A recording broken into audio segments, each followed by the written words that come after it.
जिसने सबके लिए अपनी जान दांव पर लगाई। आज वही अंजलि अस्पताल में जिंदगी और मौत से लड़ रही है।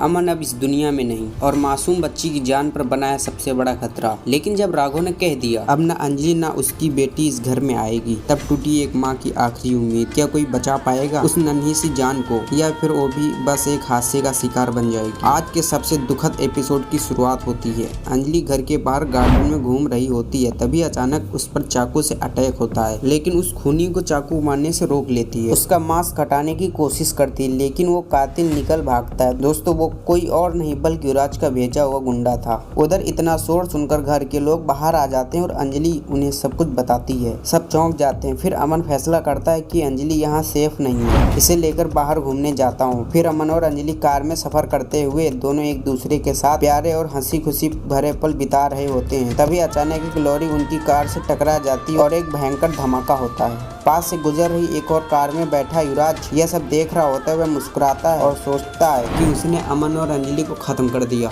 कुछ देर बाद राघव को अस्पताल से फोन आता है। कॉल सुनने के बाद राघव फूट फूट कर रोने लगता है। वह तुरंत सभी परिवार वालों को हॉल में बुलाता है। गौरव और महक पूछते हैं क्या हुआ, अब रो क्यों रहे हैं। राघव आंसुओं के बीच कहता है अमन अब इस दुनिया में नहीं रहा। पूरा परिवार इस खबर से सदमे में आ जाता है। सब दौड़ते हुए अस्पताल की ओर रवाना हो जाते हैं। अस्पताल पहुँचते ही राजपूत परिवार अमन की लाश देखकर टूट जाता है। राघव को अपने बेटे के साथ बिताए हुए सुनहरे पल याद आने लगते हैं। अमन की बहनों को भी उसकी शरारतें और हंसी याद आ जाती है। गौरव राघव को संभालने की कोशिश करता है, भाई खुद को संभालिए। लेकिन राघव फूट फूट कर रोता है और अमन से कहता है मेरे बेटे को कुछ नहीं हो सकता। कहाँ चले गए तुम अमन, मैंने क्या गलती कर दी थी। उधर सरिका एक नर्स से अंजलि के बारे में पूछती है। नर्स उन्हें अंजलि का रूम नंबर बताती है। सभी लोग अंजलि के कमरे की ओर दौड़ते हैं और उसकी हालत पूछते हैं। नर्स बताती है अंजलि कोमा में चली गई है। तभी गणेश, सपना और बस्ती के कुछ लोग भी अस्पताल पहुँचते हैं। गौरव उन्हें बताता है कि अमन अब नहीं रहा। सपना फूट फूट कर रो पड़ती है। गणेश अंजलि के बारे में पूछता है। सरिका कहती वो कोमा में है। तभी कोई नर्स बताती कि बच्ची को कोई एक व्यक्ति देख सकता है। सपना बच्ची को देखने जाती है। उसी समय युवराज भी हॉस्पिटल में होता है। वह एक कंपाउंडर को आदेश देता है कि अंजलि की बच्ची को मार दो। इसके बाद वह चंद्रभान को कॉल करता है और बताता है कि अंजलि कोमा में है और अमन मर चुका है। गणेश पास से यह बात सुन लेता है और चौंक जाता है। उधर सपना बच्ची को गोद में लेकर रो रही होती है। सरिका राघव के पास जाती है और सबको बताती है कि अंजलि कोमा में है। राघव गम और गुस्से में डूबा हुआ है और कहता है